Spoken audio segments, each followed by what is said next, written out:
오늘 은혜 받으실 말씀은 시편 23편 4절부터 6절 말씀 되겠습니다. 내가 사망의 음침한 골짜기로 다닐지라도 해를 두려워하지 않을 것은 주께서 나와 함께 하심이라. 주의 지팡이와 막대기가 나를 안위하시나이다. 주께서 내 원수의 목전에서 내게 상을 차려주시고 기름을 내 머리에 부으셨으니 내 잔이 넘치나이다. 내 평생의 선하심과 인자하심이 반드시 나를 따르리니 내가 야훼 집에 영원히 살리로다. 아멘.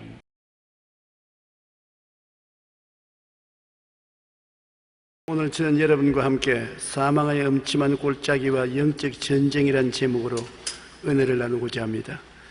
불신앙과 불순종이 있는 곳에 죄가 있고, 죄가 있는 곳에는 사망의 음침한 골짜기가 파헤쳐 있습니다. 아담 이후 모든 사람은 사망의 골짜기인 세상에 태어났고, 그 골짜기를 통하여 고생하다가 궁극적인 사망의 골짜기인 지옥으로 떨어지는 것입니다. 영국이 낳은 세계적인 극작가 셰익스피어는 안락은 하늘에 있고 우리가 사는 이 지상에는 오직 불안과 고뇌와 탄식이 있을 따름이라고 말했었습니다. 미국의 사상가이며 문학가인 헨리 데이비드 소로우는 인생에 대하여 이렇게 말했습니다. 대부분의 사람들은 고요한 절망 속에서 인생을 살아간다. 영국의 성직자인 토마스 풀러도 사람은 비명과 함께 울면서 태어나고 고통과 함께 살다 결국에는 절망하여 죽는다고 말했습니다. 인간은 아담의 타락으로 인해 땅에서 영적 죽음과 환경적인 저주와 육체의 죽음이라는 3대 재앙을 벗어날 도리가 없습니다. 예수님은 사망의 골짜기에서 고생하는 인간을 구원하시기 위하여 사람이 되셔서 이 세상에 태어나셨습니다. 그는 이 사망의 골짜기에서 하나님 절대 믿음, 절대 순종으로 의롭게 사시고 우리를 위한 속죄 제물이 되시고 사망과 마귀를 이기시고 부활하셔서 영원한 구주가 되셔서 우리에게 희망의 근원이 되어주신 것입니다. 오늘 다윗이 노래한 시편 23편 중에 왜 내가 사망의 골짜기를 지나는가를 우리는 알아봐야 될 것입니다. 이 세상에 허다히 좋은 일도 있는데 왜 사망의 골짜기를 지나야 되는가? 인간의 무력함을 깨닫고 교만을 깨뜨리려는 하나님의 역사가 그 속에 있는 것입니다. 아담과 하와가 오만하고 교만하고 탐욕으로 하나님을 배반하고 타락한 이후로 이 세상이 사망의 골짜기가 되는 것은 사망의 골짜기가 다가와야 사람은 깨어지기 때문인 것입니다. 이 세상에 깨어지지 않은 사람은 쓸모가 없습니다. 하나님에게도 쓸모가 없고 사람에게도 쓸모가 없는 것입니다. 사람이 사망의 골짜기를 통해야 깨어지는 것은 우리가 경험으로 잘 알고 있는 것입니다. 세상에서 만사가 형통할 때 사람들은 하나님을 생각도 하지 아니하고 교회 갈 것을 생각 안 합니다. 성경은 아예 덜쳐보려고 하지 않습니다. 인본주의적으로 살고 세상 쾌락을 쫓아 사는 것입니다. 그러므로 형통만 하면은 그 사람은 부자와 같이 일락을 즐기다가 지옥으로 떨어질 수밖에 없습니다. 그러나 고통을 당할 때 사람들은 깨어지고 하나님을 생각하게 되고 자기의 허약과 무능력을 깨닫게 되고 회개하고 자복하고 신앙으로 들어오는 길이 열리는 것입니다. 고통이 다가온다는 것은 우리에게 지나고 보면 굉장한 축복의 길이 열리는 것입니다. 사람은 고통당하지 아니하면 안 깨어집니다. 딱딱한 돌을 정으로 치는 것은 돌을 깨어지게 하기 위해서 치는 것인데 주먹으로 정을 쓰지 않고 바위를 쳐서 깨뜨릴 수가 없습니다.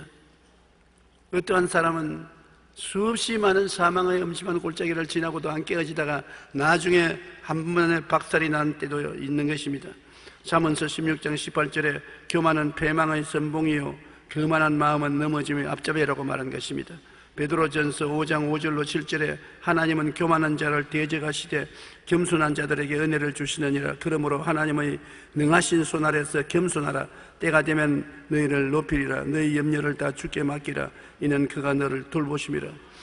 우리의 교만을 깨뜨리기 위해서 대적한다고 했습니다. 하나님이 대적하면 우리에게 고통이 안 다가올 수가 없는 것입니다. 깨어지면 하나님이 우리를 높여주시고 최후로 오히려 복을 허락하여 주시겠다고 말씀하신 것입니다. 우리는 사망의 음침한 골짜기를 지날 때 무엇을 어떻게 해야 될까요? 사망을 이긴 분은 예수님밖에 없으므로 예수님을 찾아야 되는 것입니다. 사망을 이긴 사람은 역사상에 아무도 없습니다. 죽고 난 다음에 누가 부활했습니까? 다 흔적 없이 사라지고 마는 것입니다. 죽은 후에 무덤의 문을 박차고 부활하신 분은 예수님밖에 없습니다.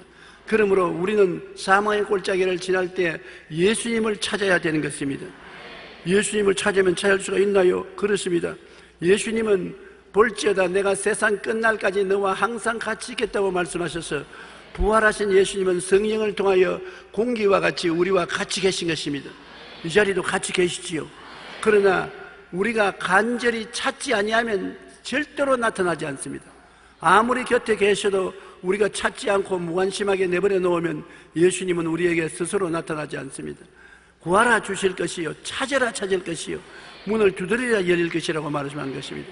제자들이 예수님과 함께 배를 타고 갈릴리를 지나가다가 큰 풍랑을 만나서 파도가 치고 바람이 불어 배가 파손하게 됐을 때 비로소 제자들이 살펴보니 예수님이 안 계십니다. 어디에 계신가 보니 배의 한 구석에 주무시고 계십니다. 그들이 가서 예수님을 깨웠습니다. 주여 주여 우리가 죽게 되었나이다. 죽게 된 우리를 돌보시지 아니하시나이까. 예수님이 잠에서 깨어나서 바람을 꾸짖으시고 파도를 잠잠케 하셨습니다. 예수님은 가만히 내버려 두면 깨어나지 않고 그대로 주무시는 것입니다.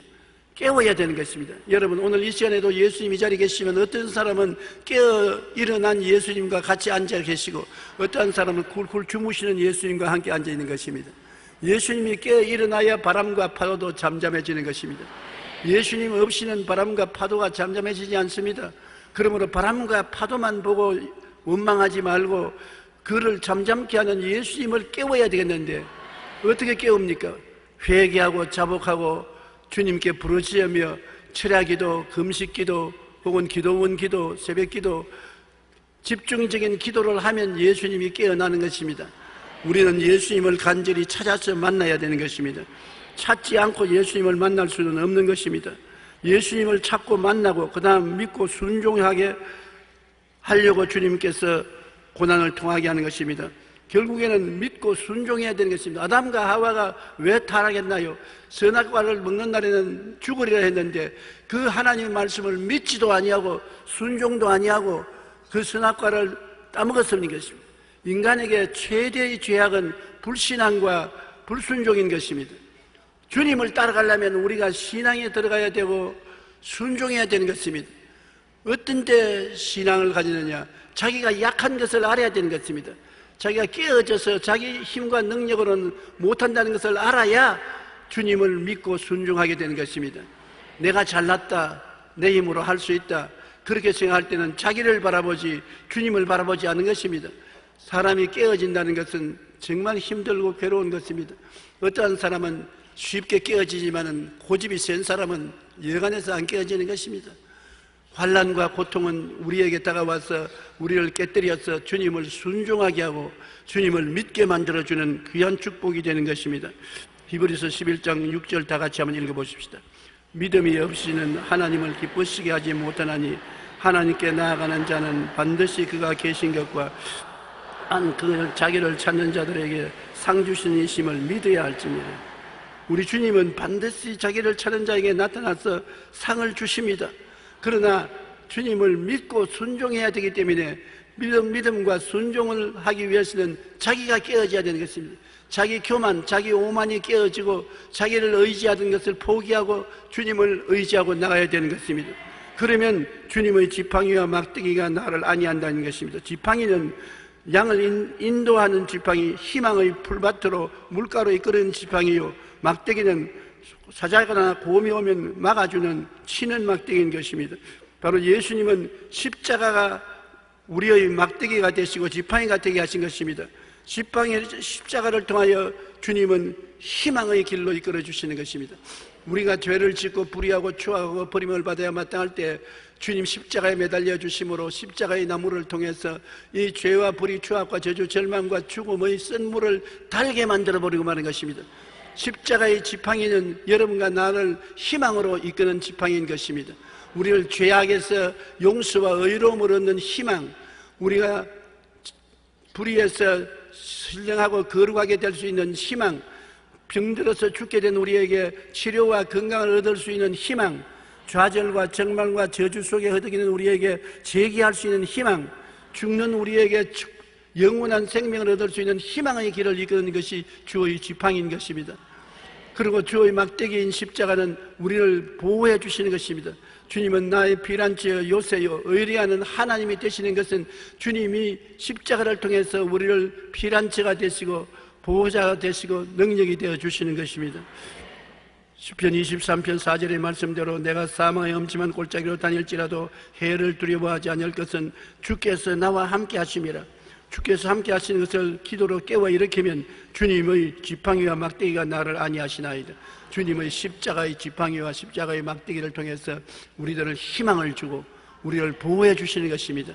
예수님의 십자가의 가장 위대한 것은 우리에게 희망을 주고 우리를 보호해 주는 것입니다. 이사야 41장 10절에 두려워하지 말라 내가 너와 함께함이라. 놀라지 말라 나는 내 하나님이 됨이라. 내가 너를 굳세게 하리라. 참으로 너를 도와주리라. 참으로 나의 의로운 오른손으로 너를 붙들리라. 주님께서 우리를 도와주겠다고 하고 붙들어주겠다고 했으니 우리가 주님을 찾고 나가는 것은 현명하고 지혜로운 것입니다.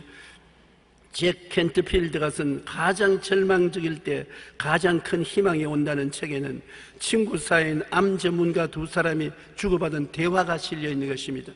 한 의사가 친구에게 물었습니다. 난 도대체 이해가 안 되네. 자네나 나나 암 환자에게 똑같은 약을 똑같은 양으로 같은 스케줄에 따라 처방을 하지 않는가? 그렇지. 그런데 왜 나는 내 약을 먹은 사람은 22%밖에 살아나지 못하고 자네가 주는 약을 먹은 사람은 74%나 나오니 무슨 비결이 있는가? 그러자 친구가 이렇게 대답했습니다. 우리는 똑같은 약만 처방하지 않냐? 너는 약만 주지. 자네는 이미 약을 줄 때 환자에게 이 약을 어제와 똑같은 것입니다. 열심히 드세요라고 말할 거야. 근데 나는 약을 주면서 이렇게 말한다. 여기 당신의 희망이 있습니다. 이 약은 당신에게 생명을 갖다 줄 것입니다. 낫게 해줄 것입니다. 희망을 가지십시오. 한 사람의 의사는 그냥 의무적으로 약을 잡수라고 하는데 다른 사람의 의사는 희망이 있다는 것을 항상 말해 주었습니다. 한 사람은 약을 주었고 다른 한 사람은 희망을 주었습니다. 그런데 그저 약을 주고 처방할 때는 10명 중에 7명이 죽었는데 희망을 주었을 때 10명 중에 7명이 살아났었습니다. 그러므로 희망이 얼마나 중요합니까? 여러분, 예수 그리스도의 십자가가 왜 위대한 것입니까? 예수 그리스도의 십자가는 죄를 짓고 불의하고 추악하고 버림을 받아야 마땅함에도 불구하고 그 사람을 그대로 받아들여서 끌어안고 희망을 주는 것입니다. 죄에게는 용서의 희망을 주시고 거룩하지 못한 자에게는 정결하게 되는 희망을 주시고 병든 자에게는 착지게 맞음으로 너가 나음을 입는다고 희망을 주시고 저주받은 사람에게는 아브라함의 복을 주겠다고 약속해 주시고 죽는 자에게는 오늘날 너가 나와 함께 천국에 있으리라고 약속해 주시는 희망의 주가 바로 예수님인 것입니다. 오늘 여러분에게 희망이 있습니다. 왜냐하면 예수님이 여러분 대신하여 십자가에 죽었기 때문인 것입니다. 십자가에서 여러분의 절망을 청산해버린 것입니다. 그러고 난 다음에 주님께서 부활하심으로 희망의 근원이 되어 주신 것입니다. 오늘 희망의 근원 되신 예수님이 두 손을 활짝 내밀면서 수고하고 무거운 짐진 자들은 다 내게로 오라. 내가 너를 쉬게 하겠다. 내가 너와 함께 하느니 내가 너를 도와주리라. 내가 너를 붙들어 주겠다고 하시니 이 예수님에 나가면 희망이 있는 것입니다. 그러므로 여러분은 오늘 절망에서 왔더라도 희망을 가질 수가 있는 것입니다. 예수님이 있기 때문인 것입니다. 종교를 믿으러 오지 않았었습니다. 의식을 집행하러 오지 않았었습니다. 여러분은 희망을 얻으러 왔는데 바로 잘 오셨습니다. 예수님이 희망의 근원이 되어주시는 것입니다. 시편 138편 7절로 8절 우리 다 같이 읽어보십시다. 내가 환난 중에 다닐지라도 주께서 나를 살아나게 하시고 주의 손을 펴사 내 원수들의 분노를 막으시며 주의 오른손이 나를 구원하시리이다.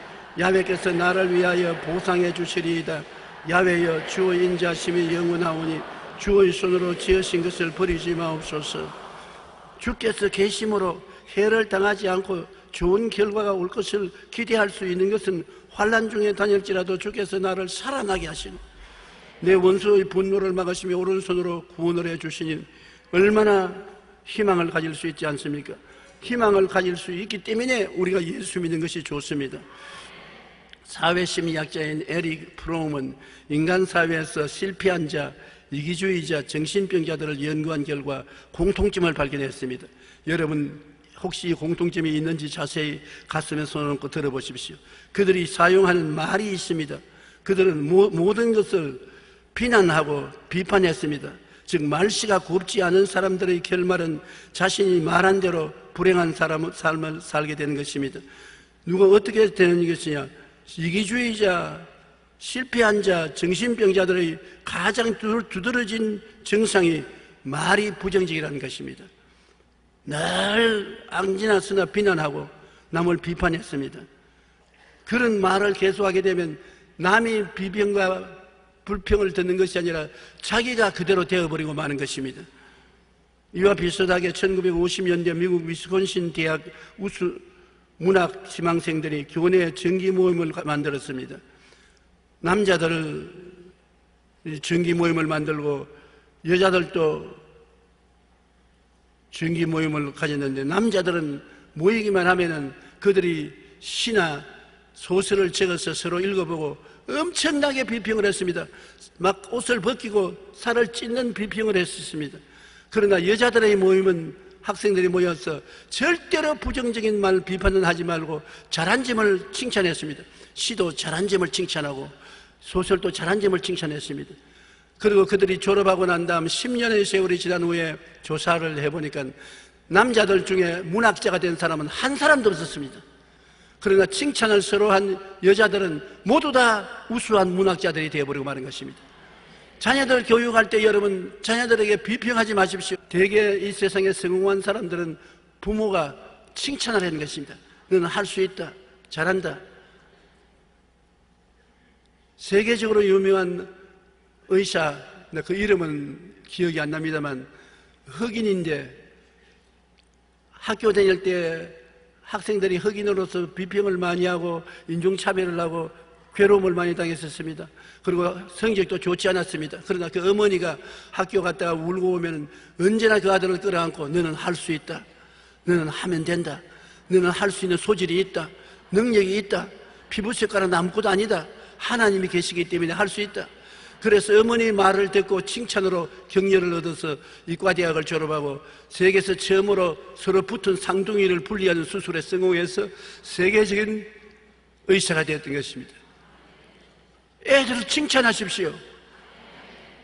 잘못해도 한 번, 두 번 잘못했다고 해서 애가 버리는 것은 아닌 것입니다. 어머니와 아버지의 칭찬이 그 애를 끌어내어 주시는 것입니다.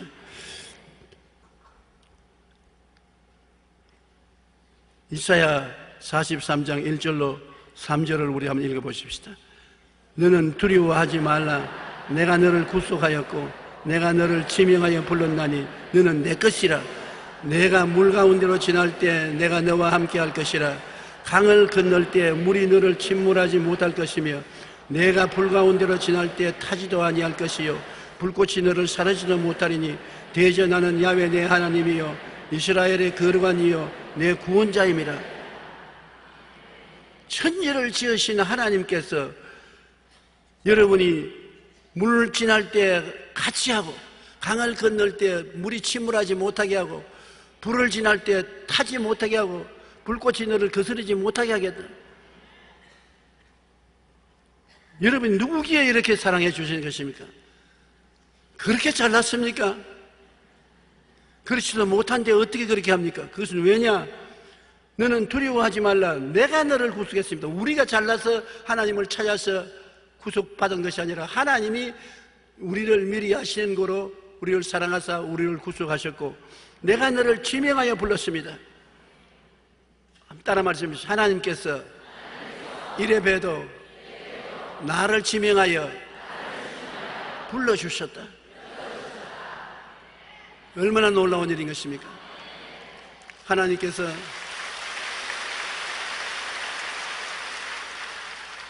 저 같은 사람도 용기야 내게로 오너라 불러주셨습니다. 아브라함이 우상이나 섬기고 농사나 짓고 짐승이나 치는 무식한 사람이 75세 갈대아 우르까지 살았는데 그가 하나님께 어떻게 나왔습니까? 영광의 하나님이 아브라함에게 나타나서 아브라함을 불러주신 것입니다. 내 전토 친척 아비 집을 떠나 내가 내게 지시할 땅으로 가라. 하나님이 불러주어서 아브라함이 되었지 지가 아브라함이 된 것은 아닌 것입니다. 여러분 보통 사람이 아닌 것입니다. 천지를 지은 하나님이 여러분께 관심을 가지고 불러줄 정도니 이야 대단하시다.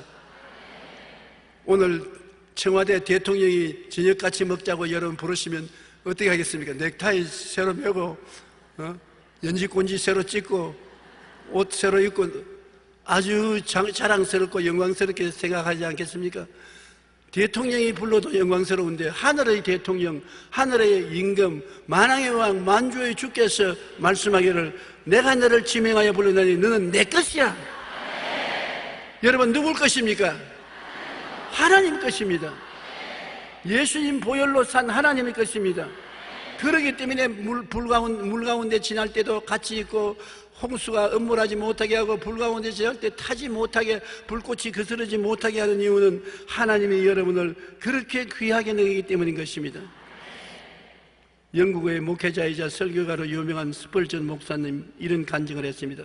그가 은퇴하기 전에 영국에서 목회할 때 콜레라가 굉장히 심해서 수없이 많은 사람들이 콜레라에 걸려서 죽었습니다. 그때는 콜레라에 대한 아무런 예방약도 없었습니다. 콜레라에 걸리면 죽었습니다. 정부는 겁을 먹고 환자들을 돌보지 않았고 시신을 수습지 않았습니다. 스펄전 목사님은 자진해서 콜레라가 있는 템스 강둑에 있는 빈민촌에 들어가서 열심히 돌봐주고 기도해주고 하다가 아마 건적 자기가 콜레라에 걸렸습니다. 열이 나고 설사를 하고 온몸이 고통스러워서 견딜 수가 없었습니다. 그러자 두려운 생각이 번쩍 들었습니다. 이제 내가 죽는구나. 여러분 가장 이 세상에 우리를 도적질하고 죽이고 멸망시키는 칼이 두려움인 것입니다. 주님이 언제나 우리에게 찾아오면 제일 먼저 하시는 말씀이 무엇입니까? 두려워 말라. 놀라지 말라. 마귀가 우리에게 와서 제일 먼저 주는 것이 두려움인 것입니다. 두려움을 주어서 두려움에 빠지면 우리는 마귀의 손에 잡혀서 죽습니다. 욥이 고난당하고 난 다음 그가 뭐라고 말했습니까? 내 두려워하던 그것이 내게 임하고 내 무서워하던 것이 내 몸에 미쳤구나. 그러므로 여러분 이 세상에 살면서 두려워하고 무서워하면은 벌써 마귀의 올무에 빠지고 도적질 당하고 죽임을 당하고 멸망을 당하는 것입니다. 그러나 두려움이 다가오면 두려움을 잠재울 수가 없어요. 두려움을 어떻게 잠재웁니까? 저도 인생을 살아가면서 한번 두려움이 마음을 휩쓰면 인간의 힘으로 안 두려워한다. 그래도 마음은 두려워한다. 이길 수가 없어요. 어떻게 두려움을 이깁니까? 스펄전은 마음에 이제 죽었다고 두려움을 잔뜩 가지고서 교회로 돌아오는데 길거리에 상점에 닫아놓은 문에 종이 쪽지가 하나 발락거리는 것입니다. 그래서 그 종이 쪽지를 보니까 시편 91편 9절로 10절의 말씀이 적혀 있었어요. 내가 말하기를 야훼는 나의 피난처시라 하고 지존자로 너희 거처를 삼았으므로 화가 내게 미치지 못하며 재앙이 내 장막에 이르지 못하리라. 그 말씀 주의 종이 늘 읽는 말씀인 것입니다. 그러나 그날 그 말을 읽을 때 그 말이 성경의 그 종이 쪽지에서 튀어나와 그 마음을 보여잡고 그 마음에 한없는 하나님의 위로가 평화가 다가온 것입니다. 두려움을 이길 수 있는 길은 믿음인데 믿음은 하나님 말씀으로 오는 것입니다. 믿지 않고는 두려움을 이길 수가 없습니다. 그러나 믿음은 들음에서 나며 들으면 그리스도의 말씀으로 말미암는다고 말씀을 찾아가야 되는 것입니다. 여러분도 두려움이 있을 때 성경을 찾아가야지 다른 데 찾아가서는 절대로 안 되는 것입니다. 이 스펄전 목사님이 시편 91편 10절을 말씀을 읽고 그 말씀이 마음속에 큰 미래를 주었습니다. 내가 말하기를 야훼는 나의 피난처시라 하고 지존자로 너희 거처를 삼았으므로 화가 내게 미치지 못하며 재앙이 내 장막에 이르지 못하리라. 그래서 그는 그 자리에서 무릎을 꿇어서 기도를 했습니다. 하나님, 내가 주를 나의 피난처로 나 요새로 의리하는 하나님으로 삼습니다. 하나님이 나와 같이 계심으로 내게 두려움이 없습니다. 나는 화가 내게 미치지 못하며 재앙이 내 장막에 이르지 못합니다. 주님께서 말씀하셨습니다. 저 하늘이 무너지고 이 땅이 꺼져도 주의 말씀은 1.1핵도 변화가 없습니다. 믿습니다. 마음의 평화가 와서 그냥 웃을 수가 있었습니다.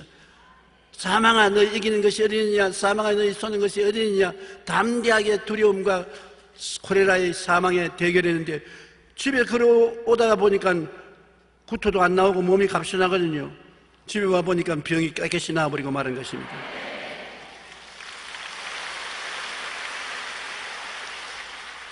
내 믿음대로 될지어다.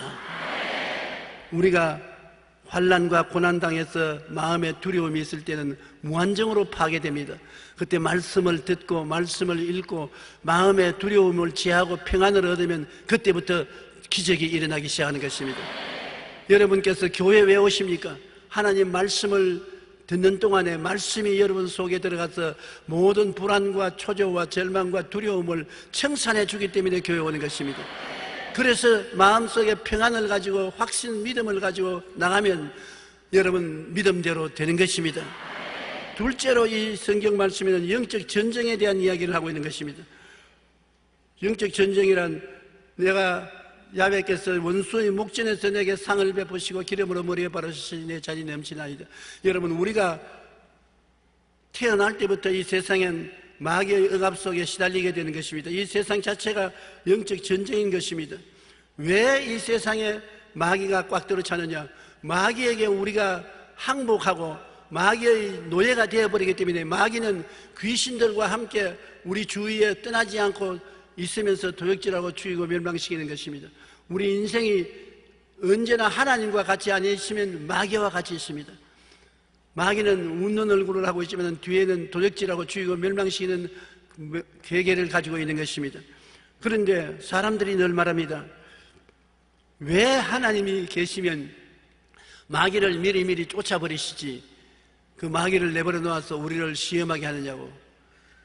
그 이유는 이러함이겠습니다. 어린아이가 태어날 때 여러분 무균실에 그대로 두어서 5살, 6살까지 무균실에 두어서 키웠다가 무균실에서 데리고 나오면 하루 만에 병들어 죽습니다. 이 세상에 병균은 얼마나 있는지 병균 없는 세상에 살 수가 없는 것입니다. 그러나 병균이 있어도 우리가 살아있는 것은 우리는 병균과 싸워서 이겨서 저항력이 꽉 들어찼기 때문에 살아있는 것입니다. 여러분 가만히 영적으로 보면은 저항력 투성입니다. 마귀가 와서도 마귀를 이겼기 때문에 예수 믿고 교회에 나오게 되는 것입니다. 병균도 극복해야 건강을 가지고 살지 병균 없는 세상에서 살 수 없는 것처럼 마귀가 없는 세상에 살 수 없습니다. 마귀를 극복해야지 마귀를 피해서 살 수는 없는 것입니다. 그렇기 때문에 하나님은 원수의 목전에서 어떻게 하느냐, 마귀를 이길 수 있도록 은혜의 성찬을 차려주시는 것입니다. 밥을 먹어야 힘을 얻지 않습니까? 밥을 먹지 않으면 힘이 없어요. 옛날 어른들이 밥이 보약이라고 늘 말하기에 뭐 그런가 보다 생각했는데 제가 몸이 허약해지고 난 다음에 보니까 큰 부흥회를 나갈 때 배가 부르도록 밥을 먹지 않으면 중간에 가서 배가 고파서 허덕허덕하게 돼요. 힘이 없어요. 그래서 비로소 야 밥이 과연 힘이구나. 보통 때는 밤이 힘인 줄 몰랐는데 집회하러 나가서 보니까 밥이 충분히 먹지 않으면 중간쯤에 가서 힘이 없어서 입에서 말이 안 나와요. 배가 덩어리에 붙어요. 하나님께서 여러분 마귀가 오면은 마귀를 저항할 수 있는 힘을 얻기 위해서 은혜의 밥상을 차려주시는 것입니다. 마귀가 오면 은혜를 받게 돼요. 마귀가 오면 좋은 일이 생겨서 은혜가 충만하게 되는 것입니다. 저도 시험을 당하게 되면 꼭 하나님께서 저에게 지폐를 주셔요. 시험을 당하는데 왜 지폐를 주느냐? 원수들이 보는 앞에서 큰 지폐를 열어서 은혜가 쏟아지도록 만들어 놓아서 은혜의 밥상에 잔뜩 밥을 먹고 힘을 얻게 만들어줘요. 그냥 원수의 공격을 당할 때는 낙심하고 좌절하고 힘이 없어 어깨가 축 늘어졌다가 집회에 나가서 수십만 사람들이 모이는 가운데 성령의 불이 임하여 은총이 너무 쏟아지면 집회하고 나와서는 어깨에 힘이 딱 주어지고 허리가 딱 바로 서게 되고 고개도 뺐다가지 않고 바로 서게 되고 아주 힘과 용기가 생기는 것입니다. 그러므로 원수를 여러분 두려워하지 마십시오. 원수가 오면 밥상 차려준다는 것을 알아야 되는 것입니다. 원수가 없을 때는 진수성찬 없지만 원수가 오면 밥상이 차려진다. 그리고 밥상만 차려주는 것이 아니라 하나님이 성령으로 기름을 부어주셔서 여러분의 힘이 아닌 성령의 능력으로 가정도 돌보고 사업도 하고 생활도 하게 해서 잔이 넘치는 성공을 가져오게 하는 것입니다. 우리 인생의 성공은 성령이 오시면 보장하는 것입니다. 그런데 원수가 오면은 하나님이 성령을 보내셔서 성공을 시키는 것입니다. 그렇기 때문에 우리가 보통 말하기를 고난은 고난과 동등한 그 이상의 축복을 가져온다고 말하는데, 고난이 바로 원수가 가져오는 무기인 것인데, 원수가 오면은 여러분 은혜도 오게 되고 반드시 성령이 와서 여러분에게 성공하게 만들어주는 것입니다. 성령의 바람이 불면 어떠한 일에도 성공하게 되는 것입니다. 온 세상은 악한 자에게 처했으나 여러분과 나는 하나님 앞에 속했고, 원수 마귀가 두루다니며 삼킬 자를 찾지만은 하나님께서 우리에게 밥상 차려주시고 기름 부어주셔서 승리하게 만들어주심으로 두려워할 필요가 없는 것입니다.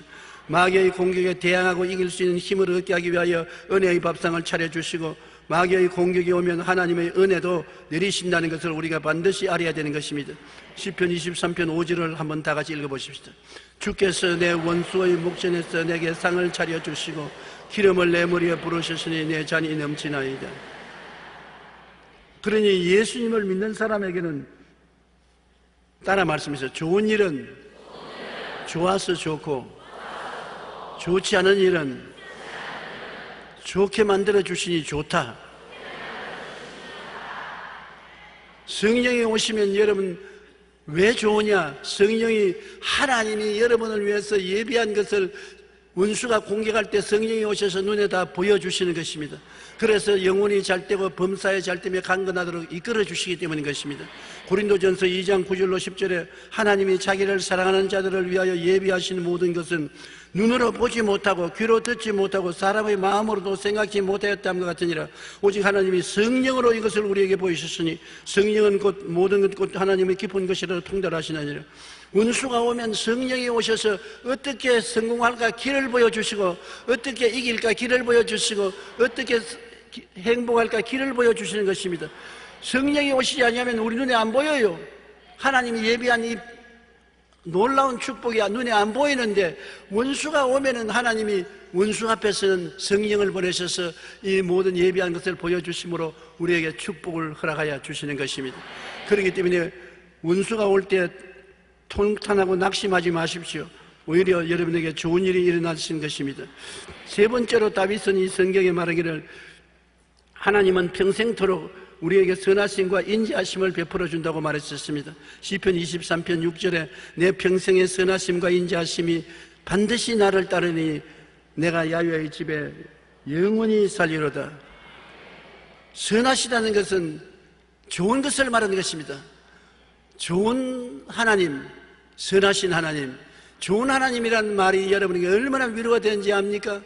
제가 불광동에서 교회를 개척했을 때 정말 마음도 춥고 몸도 춥고 생활도 추웠어요.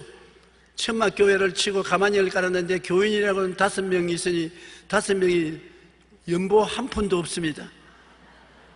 무슨 내가 돈을 벌어서 줘야 돈을 헌금을 내지 누가 헌금 낼 사람이 있습니까? 그러니 항상 밥상은 비어있지요. 항상 잠자리는 추워서 벌벌 떨지요. 예배 볼 때는 낙심되지요. 그럴 때 하나님 성령께서 제게 가르쳐 주신 진리가 하나님은 좋은 하나님이시다. 천막에 있어도 하나님은 좋은 하나님이시고, 가만히 위에 예배를 봐도 하나님은 좋은 하나님이시고, 빈 밥상을 만나도 하나님은 좋은 하나님이시고, 어떤 형편에도 하나님은 좋은 하나님이시다. 좋은 하나님을 생각하고 감사하라. 하나님은 좋은 하나님이다. 그의 마음에 굉장히 위로가 되었었습니다. 하나님이 좋은 하나님이니까 결국은 내게 좋은 일이 일어난다. 결국엔 내가 좋은 일이 일어난다. 그래서 내가 그것을 깨달았기 때문에 가난하고 헐벗고 굶주린 사람이 가서 하나님은 좋은 하나님이십니다. 하나님을 믿으면 결과 좋은 일이 생겨나는 것입니다. 좋게 되는 것입니다. 여러분, 그 결과 우리 한국 보십시오. 60년대 가난하고 헐벗고 굶주린 나라 중에 세계에서 꿀로 1등 된 나라가 60년 만에 이렇게 잘 사는 나라가 된 것은 우리 한국이 100만 명도 안 되는 신자가 1000만 명이 넘어서 좋은 일이 일어난 것입니다. 따라 말씀을, 하나님은 좋은 하나님이시다. 시편 84편 11절 우리 다 같이 읽어보십시다. 야훼 하나님은 해요 방패이시라. 야훼께서 은혜와 영화를 주시며 정직하게 행하는 자에게 좋은 것을 아끼지 아니하시미로다. 좋은 것을 아끼지 않고 주신 하나님은 좋은 하나님이 아니십니까? 나쁜 마귀는 우리에게 나쁜 것을 주고 도둑질하고 죽이고 멸망시키는 것입니다. 나는 성경의 욥의 경우를 보면 참 처절하게 마귀가 얼마나 악하다는 것을 보여주는 것입니다. 마귀를 하나님께 와서 욥을 참수해서 하루아침에 그 재산을 다 빼앗아가고 그 자식들을 다 죽이고 마지막 그 아내도 배신하고 나가게 만들고 사랑하는 친구들이 와서 공격하게 만들고 정말 그는 사면초가의 백척간도의 진일보로 처참한 상황 속에 처해 있었습니다. 좋은 일은 하나도 없었습니다. 그럼에도 불구하고 욥은 그 상황 가운데서 하나님을 감사하고 나는 죽이더라도 하나님을 믿겠다고 말하는 것입니다. 그 정도의 신앙이 있어야 되는 것입니다. 사람들이 와서 욥아 이래도 네가 하나님을 비난하지 않느냐, 하나님 믿는다는 사람이 재산 다 잃어버리고 자식 죽고 마누라 잃어버리고 친구들은 원수가 되어서 너를 조롱하는데 이래도 하나님 믿느냐. 욥은 말하기를 하나님은 좋은 하나님이시라. 나를 죽이시라도 나는 하나님 믿는다. 아멘 소리가 굉장히 작네. 우리도 욥처럼만 말해보십니다. 따라해보십시오. 하나님이 나를 죽이실지라도 나는 하나님을 믿겠노라. 그게 진짜 신앙이요. 사드락과 메삭과 아벤느고가 바벨론에 포로 잡혀갔을 때 우상에 절하지 않으면 불에 던져 죽이겠다고 왕이 말할 때 그들 하는 말이, 왕이여 우상의 왕이 안 생긴다고 우리를 잡아서 불에 던지면 하나님이 우리를 건져 주실 것이니와 안 건져 주실지라도 우리는 우상에 절하지 않겠나이다. 죽으면 죽으리라는 것입니다. 그래서 우상이 절하지 않는다고 사드락과 메삭과 아벤느고를 묶어서 불 속에 던지니까 제 네 번째 사람 예수 그리스도가 불 가운데 나타나서 그들을 불꽃을 이기게 만들어 주신 것입니다. 우리가 그런 정도의 믿음을 가지고 나오면 하나님이 보좌에서 일어나시는 것입니다. 가만히 있을 수가 없어요. 욥은 전에보다 후회가 더 큰 축복을 받아 영광스러운 삶을 살게 된 것입니다. 좋은 하나님은 좋은 것을 주시고 생명을 얻되 풍성하게 얻게 하는 것입니다. 요한복음 10장 10절 다 같이 읽어보십시오. 도둑이 오는 것은 도둑질하고 죽이고 멸망시키는 것뿐이요 내가 온 것은 양으로 생명을 얻게 하고 더 풍성히 얻게 하려 하심이라. 예수님이 온 이유가 양으로 생명을 얻게 하고 더 풍성히 얻게 하려 왔다고 말씀하신 것이니 사람들이 아무리 비난해도 우리는 거기에 귀를 기울이면 안 되는 것입니다. 하나님의 만드신 세계는 보기에 좋았다고 말하는 것입니다. 지금도 하나님이 같이 계시면 좋을 수밖에 없습니다. 하나님이 천지를 지으시고 난 다음에 6날 마지막에 하나님이 지으신 것을 보니 심히 좋았더라고 말하는 것입니다. 빛을 지어놓고 좋으시고 세계를 지어놓고 다 좋으시다고 말했는데 하나님이 계시면 좋은 일이 생겨나는 것입니다. 그러므로 예수 그리스도를 구주로 모시고 하나님의 아버지가 되시면 좋은 일이 안 생겨날 도리가 없습니다. 여러분 반드시 그리스도 안에서는 좋은 일이 일어난다는 것을 믿으시기 바랍니다. 우리가 알거니와 하나님을 사랑하는 자 곧 그 뜻대로 부르심을 받은 자들에게는 모든 것이 합력하여 좋게 된다. 모든 것이 합력하여 좋게 된다. 나쁜 것은 좋게 될 것이니 좋고 좋은 것은 좋으니까 또 좋고 모든 것이 합력하여 좋게 되는 것입니다. 그러므로 삶의 환경과 이웃에 대해서 우리는 어떻게 생각할 것이냐, 하나님을 닮아야 되는 것입니다. 따라 말씀했어요. 좋은 것을 생각하고 좋은 꿈을 꾸고 좋은 일이 일어날 것을 믿으며 좋은 말을 하자. 왜? 좋은 하나님이 계신데 우리가 나쁜 일을 생각하고 나쁜 꿈을 꾸고 나쁜 말을 하고 나쁜 생각을 한다면 어떻게 되겠습니까? 마귀와 하나님이 동시에 거할 수 없지 않습니까? 마귀는 나쁜 마귀 쫓아내고 좋은 하나님을 모셨으니 을시구나 좋다 절시구나 좋다. 우리는 감사하고 찬미하며 좋은 것이 일어날 것을 생각하고 좋은 일이 일어날 것을 꿈꾸고 좋은 일이 일어날 것을 믿고 좋은 말을 할 수가 있는 것입니다. 얼마나 좋은 일인 것입니까? 예수 믿고 좋지 않은 사람 누가 있는 것입니까? 제일 좋은 것이 뭡니까? 여러분과 내가 예수 믿고 제일 좋은 것이 뭡니까? 천당 가는 거 아닙니까? 너희는 마음에 근심하지 말라. 하나님을 믿으니 또 나를 믿으라. 내 아버지 집에 있을 곳이 많도다. 내가 너희를 위하여 저소를 예배하러 가느니 가서 저소를 예배하면 다시 와서 나 있는 곳에 너희도 함께 있게 하리라. 주님 계신 곳에 함께 있으니 하늘나라보다 좋은 데가 어디 있는 것입니까? 그곳에 여러분 우리가 공짜로 가는 것입니다. 그 은혜를 인하여 믿음으로 말미암아 구원을 얻었나니 이것이 우리에게 난 것이 아니요 하나님의 선물이라. 행위에서 난 것이 아니니 자랑할 자가 없나니라. 우리가 행위로서 좋은 것을 얻는 것이 아니라 하나님이 선물로 공짜로 우리에게 주시는 것이 얼마나 팔자 좋은 것입니까? 좋은 팔자가 늘어진 것입니다. 우리는 그러므로 시편 기자가 말한 것처럼 세상 자체가 사망의 골짜기며 영적 전쟁터이지만 예수님이 계시기 때문에 항상 좋은 일만 일어나게 되는 것입니다. 야훼는 나의 목자시라. 내게 부족함이 없으리로다. 제가 나를 푸른 초장에 누이시며 쉴만한 물가로 인도하시는도다. 내 영혼을 소생시키시고 자기 이름을 위하여 의의 길로 인도하시는도다. 내가 사망의 음침한 골짜기로 다닐지라도 해를 두려워하지 않것은 주께서 나와 함께 계심이라. 주의 지팡이와 막대기가 나를 안위하시나이다. 주께서 원수의 목전에서 내게 상을 베푸시고 기름으로 내 머리 바르셨으니 내 잔이 넘치나이다. 나의 평생에 주의 선하심과 인자하심이 정녕 나를 따르니 내가 야훼의 집에 영원히 거하리로다. 시편 23편을 하루에도 수십 번 암기하십시오. 저는 하루에도 수십 번 시편 23편을 암기하며 그를 따라 기도한 것입니다. 얼마나 좋은 약속이 그곳에 다 있는지 모릅니다. 이 세상에 사는 동안에 어느 곳에 가든지 염려가 있고 두려움이 없을 수는 없습니다. 근심, 불안, 두려움이 항상 있어요. 이것을 이길 수가 없는 것입니다. 그렇기 때문에 마음의 파도가 널치고 바람이 불지요. 이 두려운 가운데 여러분 안심을 하고 평안을 가져오고 믿음을 가져올 수 있는 길은 하나님 말씀인 것입니다. 말씀이 여러분 가까이 있고 성경에 있으니 이것을 읽고 믿고 받아들이면 말씀이 우리 속에 들어와서 생명의 역사를 베풀어 주는 것입니다. 이 세상에 제일 좋은 선물이 말씀이요, 제일 위대한 힘이 말씀이요, 우리 마음을 지켜주는 일도 말씀인 것입니다. 그러므로 말씀을 가까이 하는 신앙생활은 축복받고 승리하는 생활이 되는 것입니다. 우리 머리 숙여 기도드리겠습니다. 하나님 우리 아버지여, 주님께서 우리에게 목자가 되시고 우리가 사망의 엄침한 골짜기를 지나면서 깨어지고 회개하고 변화받아 주님을 바라보게 해주심을 감사합니다. 주님께서 같이 계셔서 주님을 의지하는 우리에게 영혼이 잘되고 범사에 잘되고 강건하도록 주님의 지팡이가 희망을 주시고 막대기가 보호해 주심을 감사합니다. 주님이시여, 오늘 이 자리에 온 모든 우리 성도들 주님을 바라보고 공포를 버리고 불안을 틀어버리고 믿음과 평안을 얻게 도와주시옵소서. 하나님의 기적을 기대하게 도와주시옵소서. 예수님 이름으로 기도드립니다. 아멘.